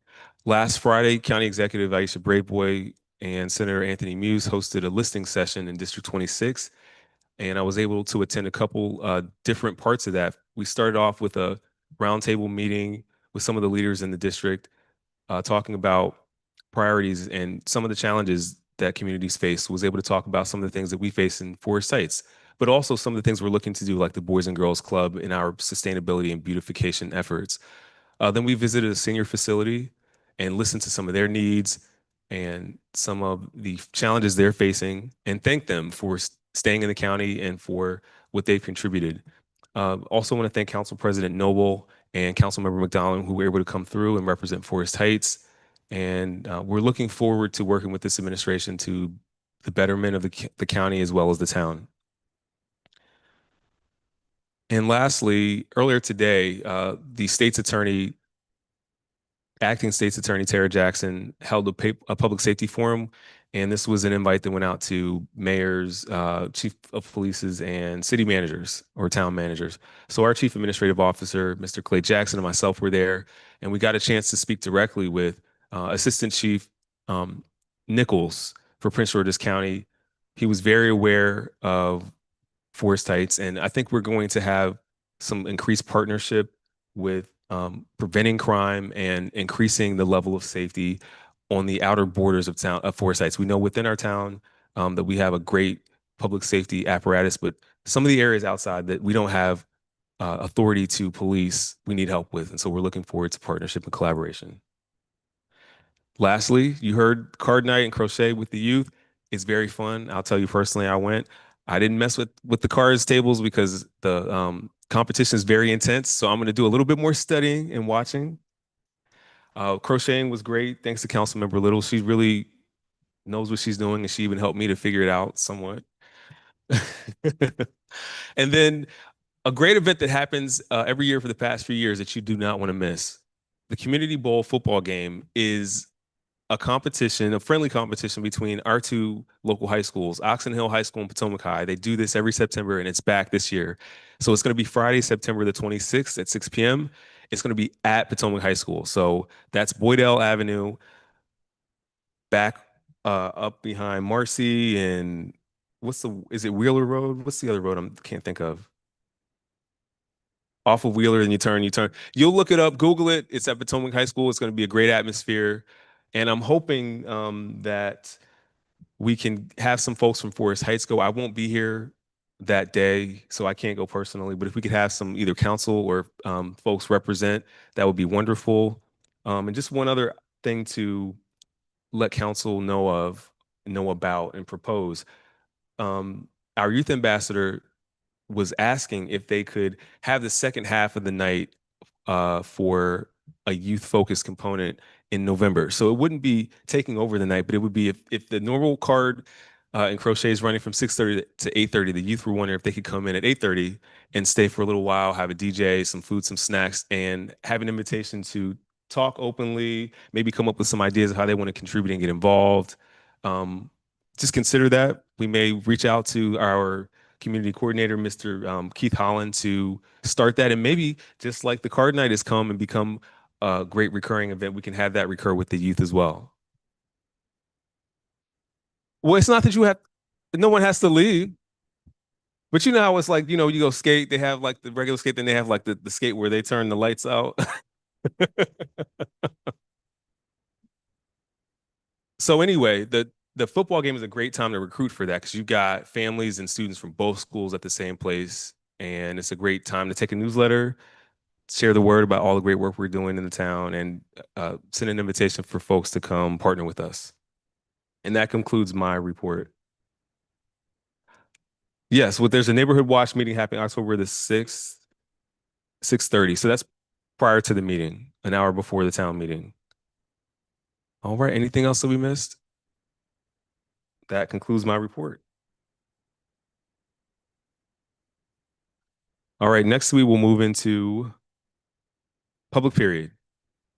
At this time, is there anyone in the audience or online who wishes to speak during public period? And this is generally about any town matter, not just restricted to the emergency ordinance. Willow, Miss Willow. All right, welcome back. If you can come off mute, and again, for the record, state your name and street, and you'll have 2 minutes to give comment. All right. Yep. My name's Willow Collins. I live off of South Huron. And I just wanted to start by saying it was, excuse me, really great to hear. Sounds like there's so many great things happening, and I'm really excited to see all of it happen. One of my first questions, and I apologize if I don't direct this towards the correct groups that we addressed tonight, is given that the grant for the planting is such a fast burn, is this something that we could maybe engage with the community about? Particularly, I'm wondering if I've got, there's a couple of, I know younger people in the town who are looking for service hours. Maybe this could be, if it's not a huge burden on the team who's doing the planting, maybe that could be one of the ways that we could potentially get the Veterans Garden Memorial planted in. And I was also wondering to that effect, do we have any kind of poster engagement at the high school? That's another thing that I have been asked about, whether or not we were going to go ahead and do that. And I think that that is still a way that we can engage with those students in order to find some more people who are interested in volunteering and working with the town. Oh, and this is such a tiny thing on the side. I believe his last name starts with an H. There was an officer who went out of his way to help me catch a dog that was just running around in the neighborhood, and we both brought it back to the neighbor in the next street over. And I just thought that was something that made me feel very sort of warm and connected to the community. And I wish I remembered his name. I would give him my kudos. Thank you so much for your comments and questions. So to answer the first one, yeah, we're actually trying to engage youth all the time. And I think that's a great idea to ask about that particular program. So I'm going to pass that on to Mr. Jackson. Could you find out if there's a way we can have volunteers and youth like get service hours and help with that project at Modoc Lane? Also, council members were letting me know that the community garden is a place that youth can get service hours throughout the growing season. So that is a great idea. Is there a way? second and fourth Saturdays. Does it go through the cold season? When do you all stop meeting? Okay. Well, we actually have a great relationship, especially with Oxon Hill. When we send information to them, they send it out to their whole school body. So if we are able to get a flyer or something together around service hours and the fact that we have many opportunities for youth, I'm pretty sure we'll get them to show up. In fact, we've had them show up for the Memorial Day, for our Veterans Day, Memorial Day, for our Forest Heights Day, and some of our other recent events as volunteers. So I think it's good to be intentional about recruiting. And lastly, and what was the other question? The officer whose last name starts with an H. I don't know. I was trying to jog my memory. I couldn't figure it out, but I bet you if he stepped out to help you grab that dog and take it back to the other side of the street, you'll probably see him again very soon. Thank you so much for joining tonight. So yeah, thank you. It looks like, what is that, Lieutenant Reese? What is he saying? Hazel, Officer Hazel. That's what it was. Officer Aaron Hazel. Yes. Thank you so much. We'll send Officer Hazel your gratitude. We thank him as well for going above and beyond in community policing. Thank you, Reese. All right. Is there anyone else who wishes to speak during public period at this time?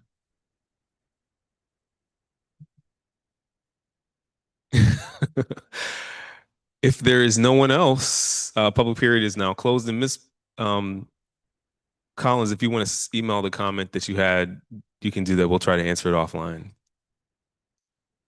All right, next we'll move into legislation for action. And the first item of legislation we have tonight is Resolution 40-25. This is a resolution to approve a memorandum of understanding between Prince George's County, Maryland, and the town of Forest Heights on behalf of the Forest Heights Police Department for sharing of video resources.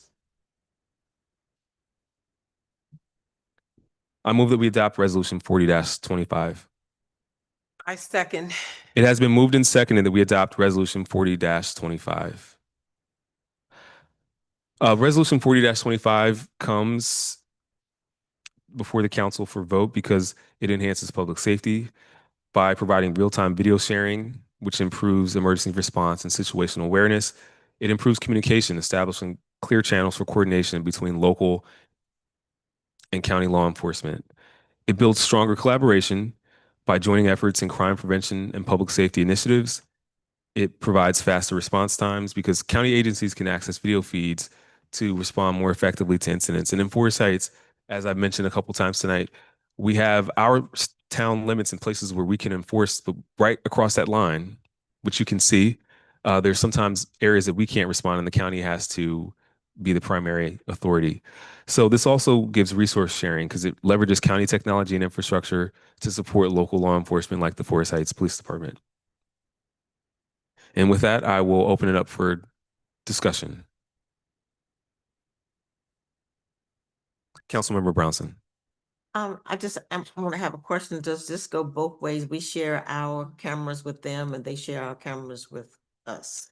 Yes, we have Lieutenant Reese, if you want to come on, and Councilmember Brownson, we're just asking if this is a two-way sharing agreement.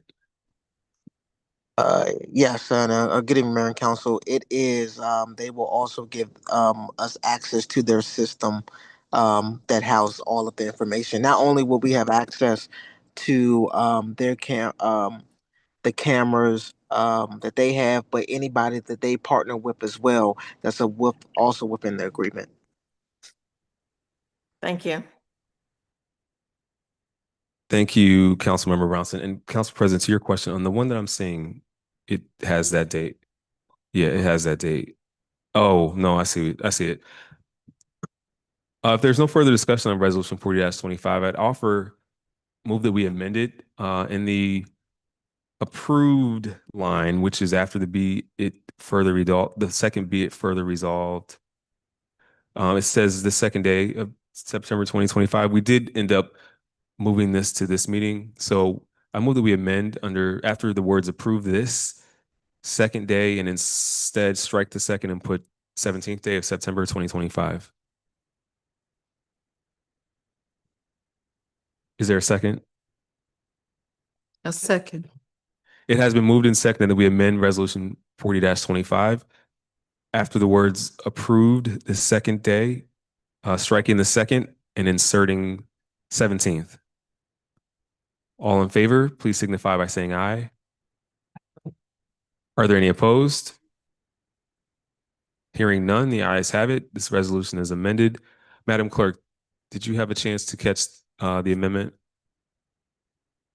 Okay. I move that we adopt Resolution 40-25 as amended. I second. It has been moved and seconded that we adopt Resolution 40-25 as amended. Madam Clerk, please call the roll.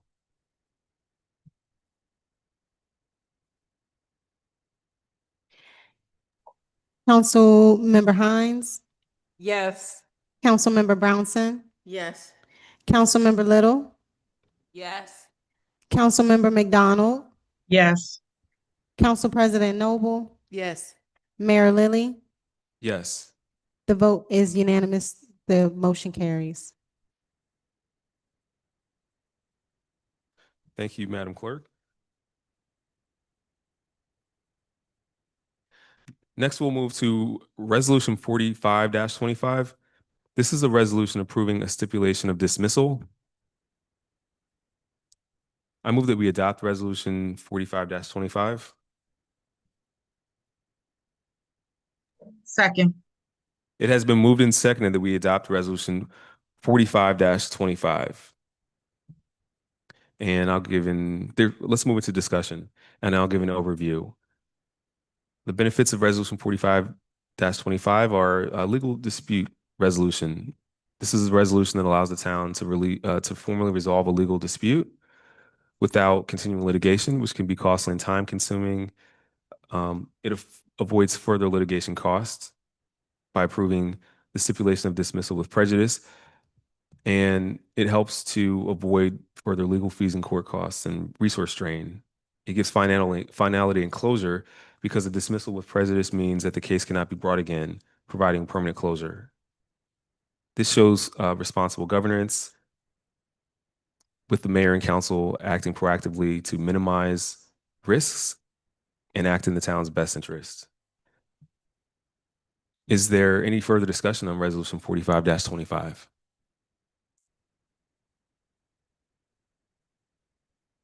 Okay, hearing none, Madam Clerk, please call the roll.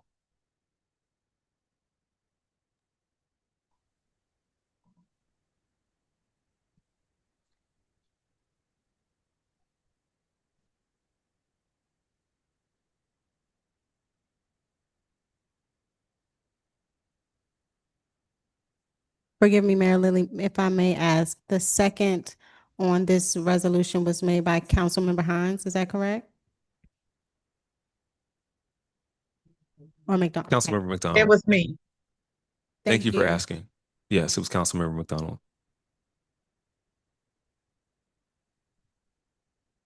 Councilmember Hines, Yes. Councilmember Brownson, Yes.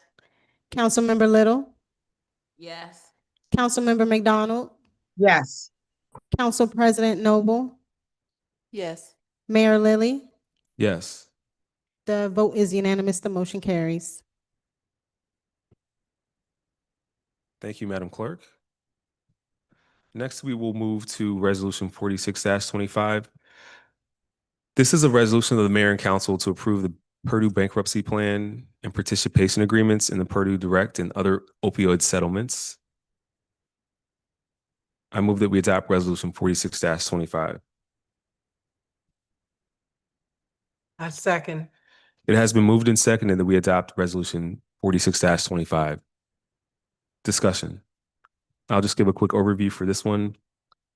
Foresights is eligible to receive up to $37,000 and some change from national opioid settlements that help address the opioid crisis.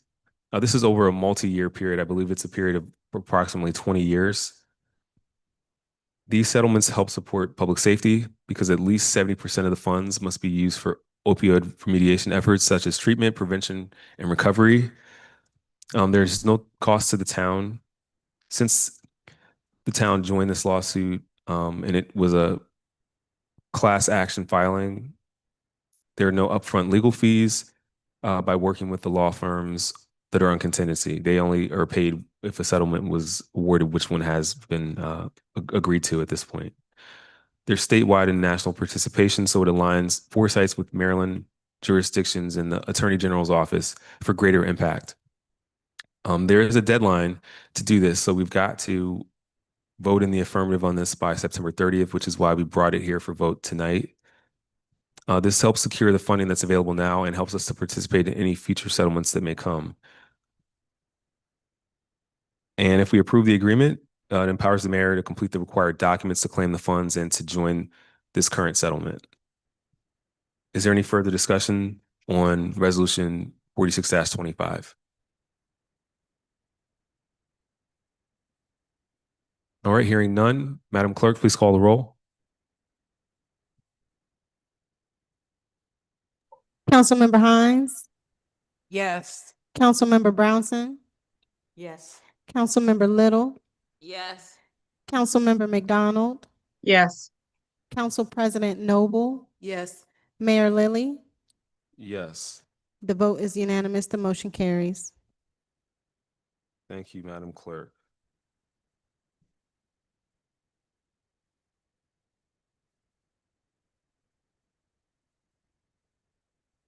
Next, we will move to Resolution 47-25.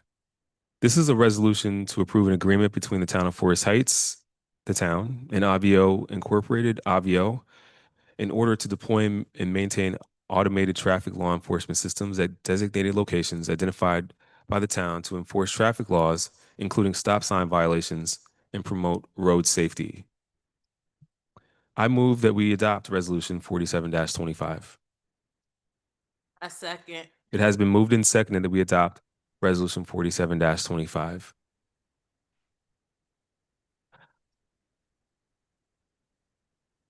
Okay, I think we need to do something procedurally different. Do we need to adopt the ordinance before adopting the resolution? The ordinance is enabling legislation.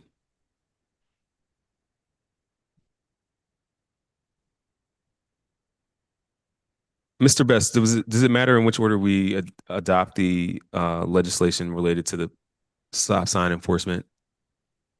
No, it does not, Mayor. Thank you, sir. All right.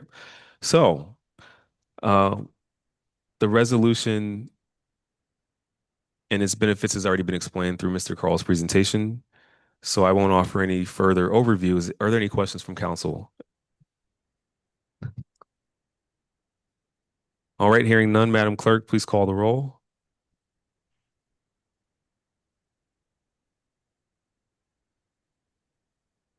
Councilmember Hines, Yes.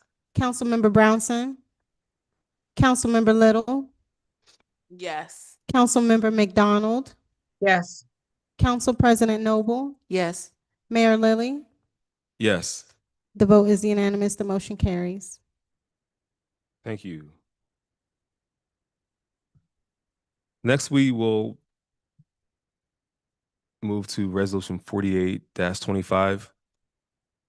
This is a resolution to approve and grant permission to allow access and entry to municipal properties and rights of way within the town of Forest Heights in order to design, survey, locate utilities, test soil, locate and plant trees, and perform other duties in connection with installation and establishment of urban trees. I move that we adopt Resolution 48-25. A second. It has been moved and seconded that we adopt Resolution 48-25. Discussion. This resolution is related to the presentation that we heard earlier tonight from the Prince George's County Department of Environment supporting the Modoc Lane Park beautification enhancements. And as we mentioned earlier, it will also allow for the county to partner with us on other sites and locations within the town without further legislation. Is there any further discussion on Resolution 48-25? Council President Noble. Just, I guess because it specifically says 606 Modoc, do we need to modify that for them to look at any other places, but I guess the title says any right of way within the town, but the heart of this is for MoDOT.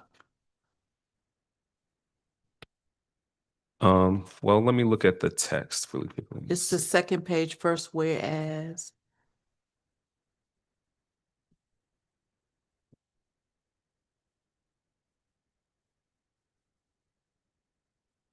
But then the second one, whereas, is not that specific. So, Well, no, I think it's fine because it mentions one place, but it says it's the second whereas says Prince George's County seeks the right of way access to plant trees within the town's public spaces or right of ways. And planting will enhance. I think we're good. But thank you for bringing that up, thank you. Council President. Councilmember Brownson. So my question was going to be about the right of way in the town of any right of way that the town owns. And that goes back to the problem with the trees. When you say any right of way, because that means the resident don't have a right to opt out of anything.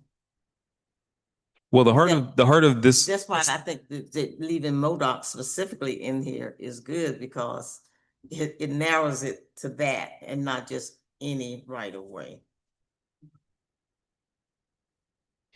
Well, the heart of this resolution is for public spaces, and specifically for parks or places that are used by residents collectively. Might we insert something specifying?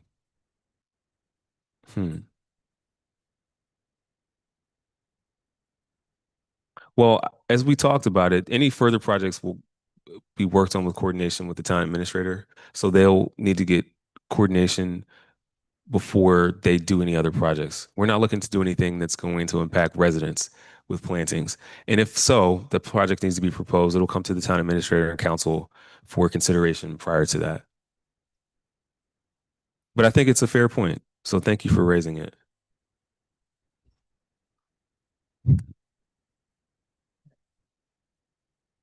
It's specifically listed.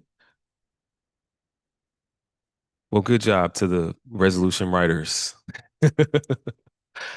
Is there any further discussion on resolution 48-25? Okay, hearing none, Madam Clerk, please call the roll. They're trying to hit a record tonight. Councilmember Hines, Yes. Councilmember Brownson, Yes. Councilmember Little, Yes. Councilmember McDonald, Yes.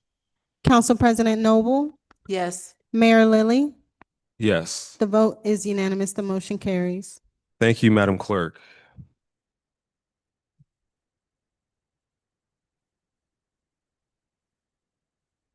Next, we'll go to emergency ordinance number 02-25. Emergency ordinance number 02-25 is an emergency ordinance of the mayor and council of the town of Forest Heights, Maryland, amending and revising Article 15, parking and traffic of the town ordinance code to add sections 15.6.2, stop sign monitoring systems, authorizing the use of stop sign cameras in town, amending section 15.13, penalties, remedies, and fees, to change or establish certain fines or fees, particularly by changing the speed camera fine to a graduated scale, depending on the excessiveness of the speeding as required by statute and generally relating to automated traffic enforcement systems. Introduced by myself, Mayor Lilly, and Council President Noble.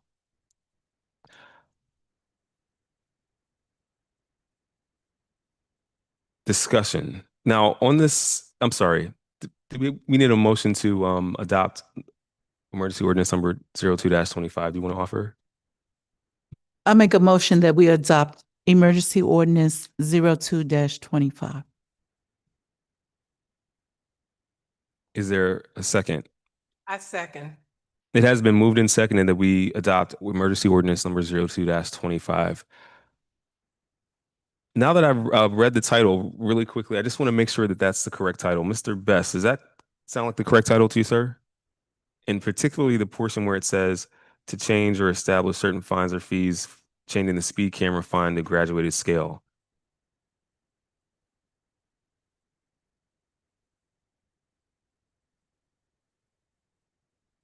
Is that the right?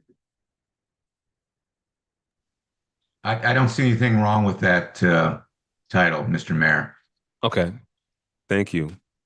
The purpose and intent of emergency ordinance number 02-25 was explained in detail earlier this evening, but I'll just add that this is a piece of enabling legislation which makes certain changes to our code to accommodate the policies that will be in place with the stop sign monitoring system. So this enables us to do the program and the contract that we've approved to execute on. Is there any further discussion on emergency ordinance number 02-25? All right, hearing none. Let me add something, Mr. Mayor. Yes, sir. If you look on page 10 of 14 under paragraph C, it has the graduated fines for speed cameras, which are to change. The General Assembly just authorized a different structure for speed camera violations. So if it's between 12 and 15 miles per hour over, it's a $40 fine. If it's 16 to 819, it's 70 hours. And you can read for yourself how it increases depending on the excessiveness of the speed. Now, this is enabling legislation. I want to make sure the council understands that you're not required to, these are maximum fines. You're not required to have fines for these excessive speed windows at that amount. You can choose a lower amount if you wish. That's within your discretion under the state law. So I just wanted to point that out, that you have room to change those dollar amounts if you don't like them. So with that, I'll yield. Thank you. Thank you, Mr. Best. And this is what happened.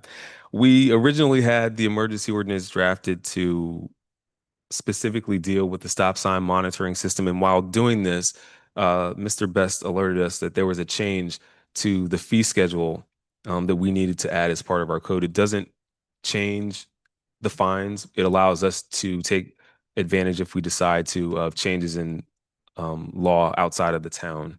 And so it was added as part. So it allows us to capture both of those items since they're in related sections and have related implications. Is there any further discussion on this emergency ordinance? So we're not bound by the excessive amount. No, we're not. We can decide to enact it at a later time and date if we choose to. Well, let me clarify that. You will be bound by those amounts for those windows of speeding in your law, but you will have the ability to change your law in the future as long as you don't have fines that exceed the maximums that are stated in this paragraph C. Thank you.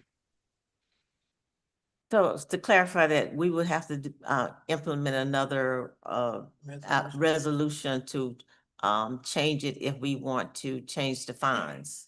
It won't be automatic. Say, for instance, we want to make it 35 instead of 40 or 45 instead of 40. We have to do another resolution.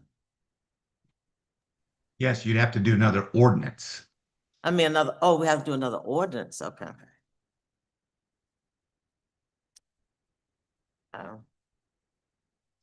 So is it possible then that we could leave that out or blank or another term? Because I mean, I'm thinking about if it's the residents, most of them is probably the ones that's going to get fined. I don't know, but just saying that I just think we need to be able to make a decision on how much we're going to charge without having this in law already.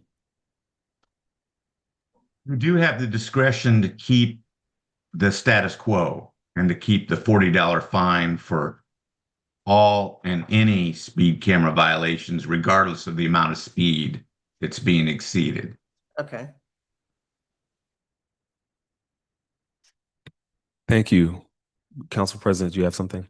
I just wanted to add that I think once we get the reporting back, then we can see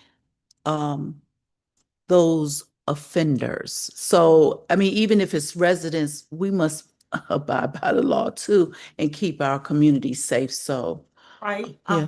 But I'm just saying the fine itself, graduating like.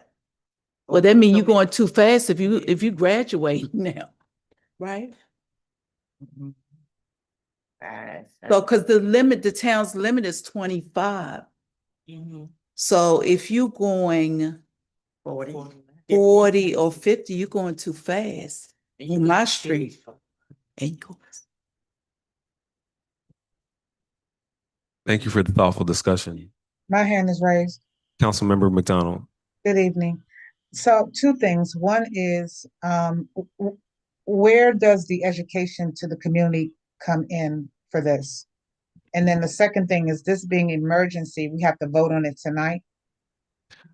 Yes, an emergency ordinance to be voted on tonight, but the education piece comes in where Avio will be invited to speak openly with the community before the program is implemented so they understand what it is and what the benefits are and the transparency that's available. It's a similar thing that happened with the city of Bowie, where Avio came and actually hosted a public forum with their police chief, which was open to the community. It was not a town meeting, it was an open forum. We're going to be hosting something similar here for our residents, so that this is an ad and that they are able to comment on and also understand what will happen. And then the other piece is the ordinance requires further action. So there's a couple other steps that have to happen before we can implement the program. The county council's got to vote in the affirmative for the intersections that we've identified. And we have to have a letter of support from the council that goes to the county council. One of the things we have to do is the resolution and the ordinance we've done tonight. So there's a process that takes place. And one of the reasons we have it as an emergency ordinance is because the county council only takes these requests up once or twice a year. And that window is closing for this year. So this allows the ball to begin rolling, but it's going to be a little bit of time before the program is implemented and outreach to the community first. I understand. So can we be mindful to incorporate the education into the timeline? Because oftentimes the community finds out at the last minute, or they don't know, if they didn't read it in the newsletter, that kind of thing. Can we be mindful to include it in the timeline? Thank you. Absolutely. Yes. And we're taking note on the record. I'm very much aware. I actually spoke with Avio on this and was really adamant about the community awareness engagement portion is extremely important. So thank you for highlighting that tonight.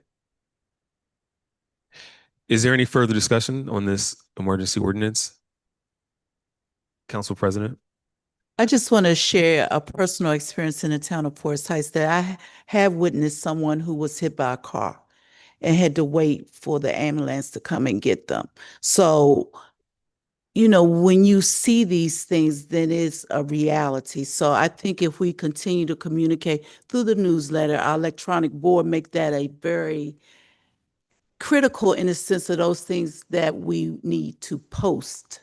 So that may be something that, and we'll know what the dates are and we'll get that all out. Thank you.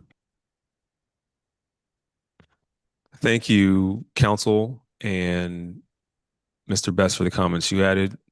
Madam Clerk? Let me add one more thing, Mr. Mayor. Yes, sir. What's it about? It's about the fine. Let me make it crystal clear that the stoplight camera fine is $40, period, regardless.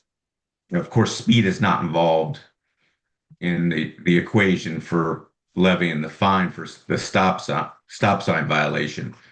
These graduated fines in this paragraph C on page 10 are only speed camera fines. I just want to make it clear that The rest of the ordinance is about stop signs, but this particular small portion is about speed camera penalties. That's I think you pointed that out, Mr. Mayor. Thank you. Yes, thank you, sir. All right, Madam Clerk, please call the roll. Councilmember Hines, Yes. Councilmember Brownson, Yes.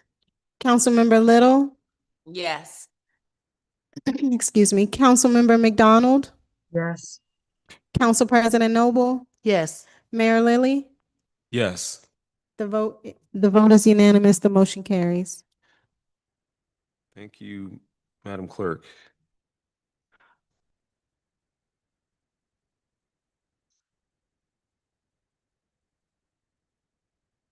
Okay. All right, ladies and gentlemen, we've now reached the end of legislation. That is the end of the public portion of the meeting. And so now I move that we go into closed session under the general provisions of Article subsection 3-305. Well, after we vote, you but it's under the general provisions of Article subsection 3-305. And I propose we go into closed session for two reasons. First reason is number one, to discuss the appointment, employment, assignment, promotion, discipline, demotion, compensation, removal, resignation, or performance evaluations of appointees, employees, or officials over whom this public body has jurisdiction. Any other personnel matter that affects one or more specific individuals. And then reason number 7, to obtain legal advice. And the reason or the topics we expect to discuss under number 1 is to discuss a specific personnel matter for a specific person. The reason we're closing is because discussing this publicly would reduce confidentiality, and this is a personal matter that should be handled privately. And the second reason for legal advice is to obtain legal advice related to pending or potential litigation. Is there a second? I second. All right, it has been moved and seconded that we go into closed session for reasons 1 and 7, as stated above. And Madam Clerk, please call the roll. I'll see what time it is once we get the roll called, if you all decide to vote in the affirmative. Councilmember Hines, Councilmember Brownson, Councilmember Little, Yes. Councilmember McDonald, Yes. Council President Noble, Mayor Lily.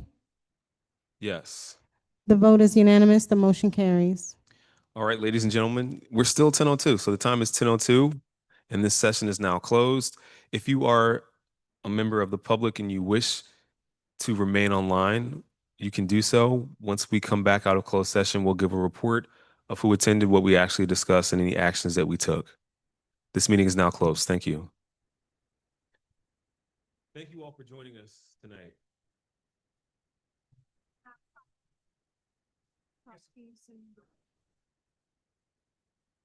Okay, recording stop. Write it down.